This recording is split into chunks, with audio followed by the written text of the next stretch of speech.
8th of December 2022, and as you can see, I'm sitting here in the dark. Here in South Africa we've got a major problem. Since yesterday we are on stage 6 load shedding, which means 14 hours without power per day. This is rough, it's really rough. My UPS coped well up to stage 4, it's 2 hours off and 6 hours on.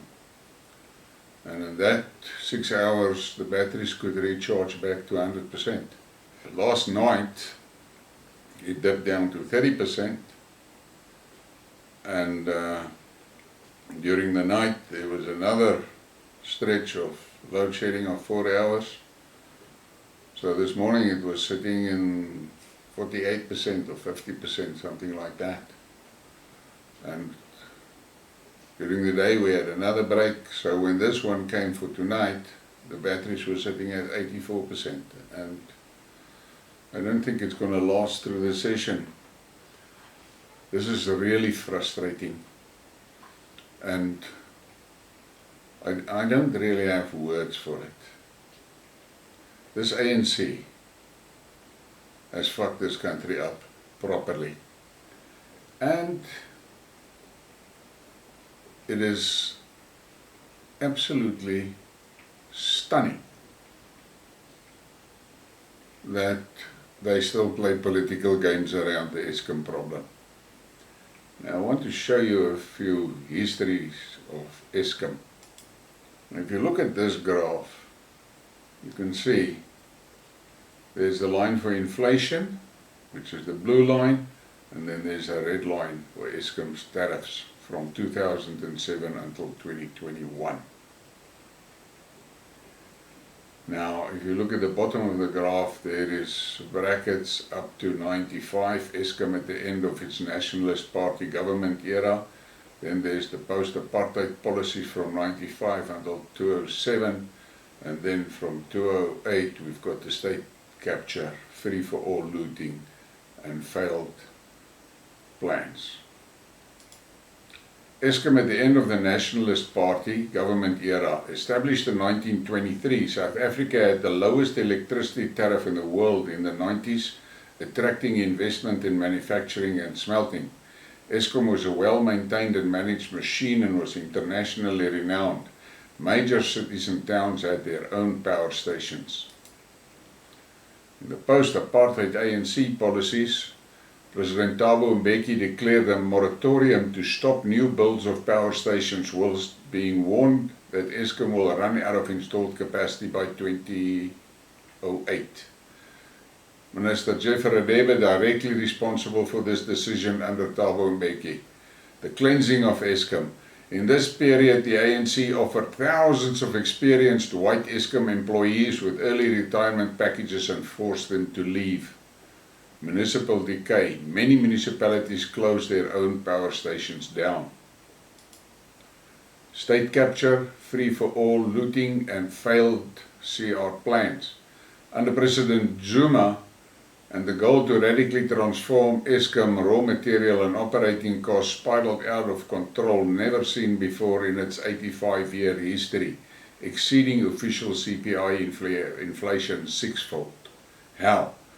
Bloating the workforce, employing an additional 15,000 employees between 2008 and 2018, average pay is 737,000 Rand per year.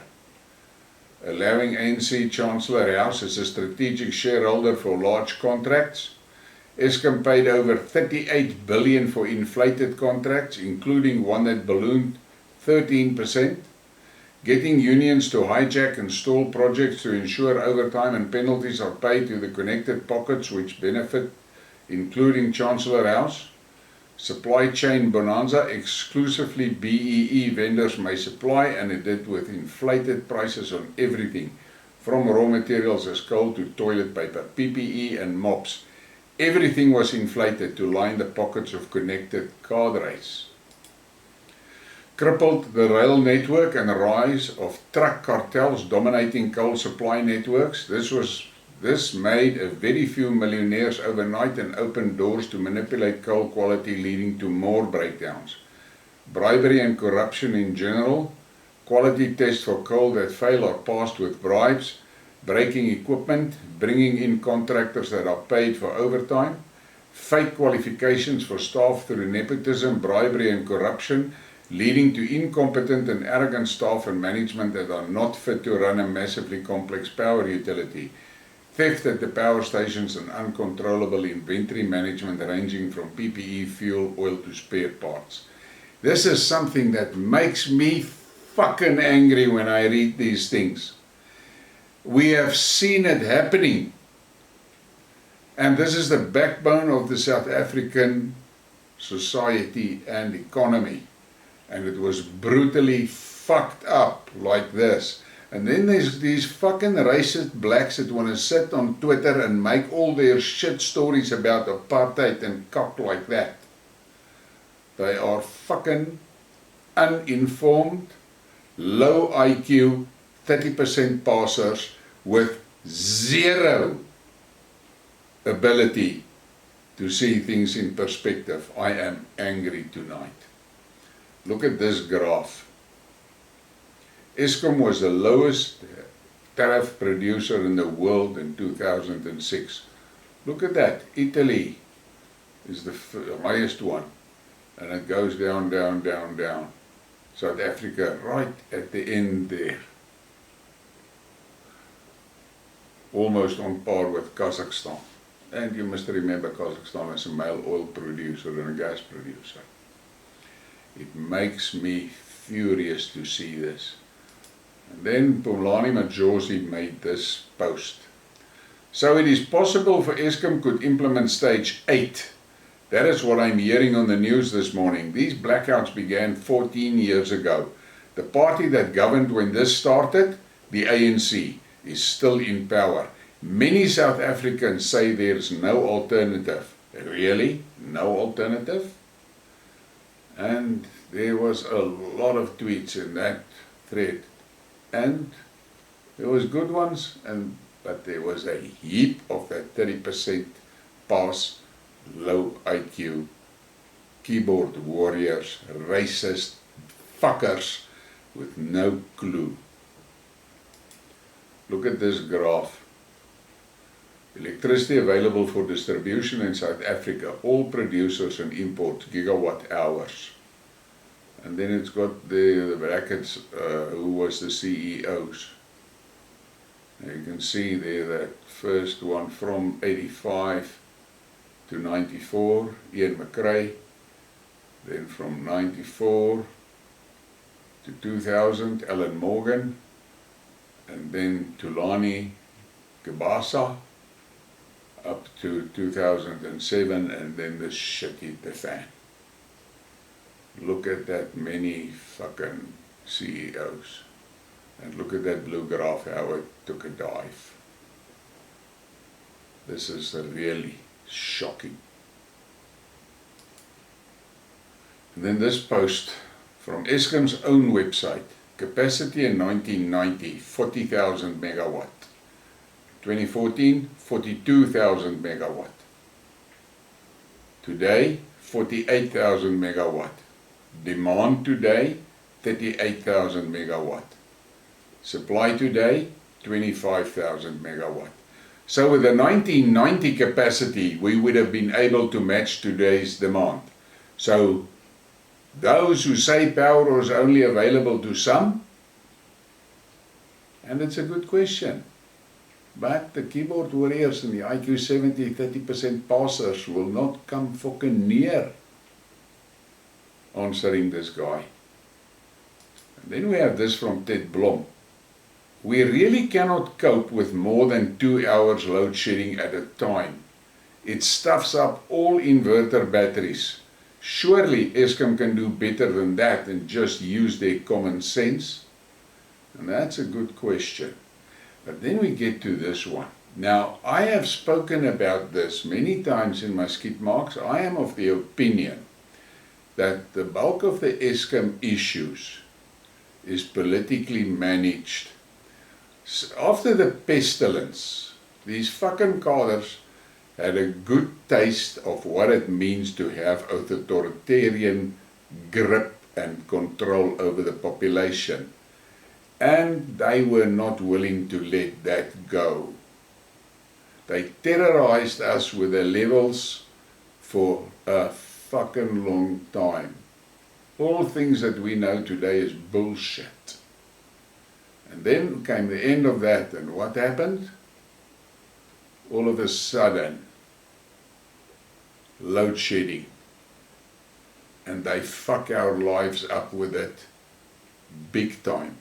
It gives them a lot of control. And if you are a regular listener to my stuff, you will know, I have mentioned it a few times, that there's a lot of people that are saying, yeah, we will have a grid collapse and a total blackout and so on. I've always maintained that will never happen, because if that happens,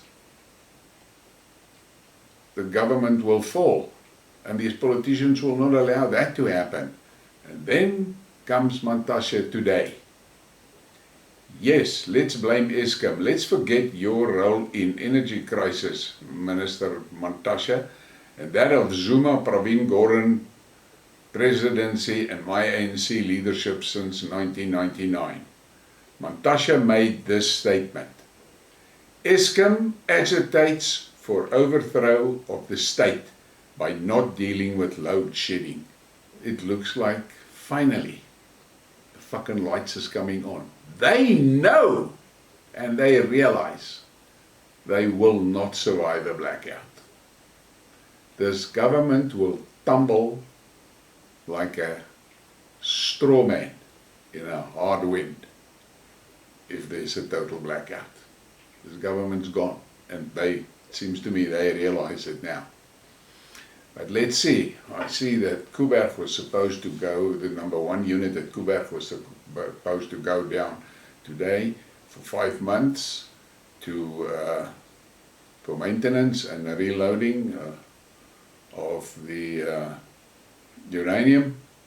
But I saw that they postponed it today. So let's see. I'm sure these guys are not sleeping well. They are seeing their future, and their fucking future is black. No power. But let's see where this is going to end. I am still sticking to my point. A large part of the Eskom shit is manipulated by the politicians. The thing that worries me big time is that after Cyril's visit to Biden, he came back and all of a sudden Andre de Ruyter also jumped on the green wagon. And we know that green wagon is not going to fly. That fucking thing is not working. They proved it in Europe. Europe shut their plants down, coal plants. I mean, those stupid fucking Brits even demolished their coal-fired power stations. Not only decommissioning, they demolished them. Virtue signaling. Now they're in the shit. I see the British has approved a new mine today. First one in I don't know how many fucking years, a new coal mine. And of course the greenies are all over the show and vomiting. But the reality is, without energy, you don't have an economy. You don't have an economy. And that's the truth. And they see it's not working. But Biden has put Cyril on the green fucking pram. He has now hauled the Ruyter onto it with him. And then he went to COP27, and they pumped more green shit into his head. And that's where he said we need $93 trillion to what is the right word?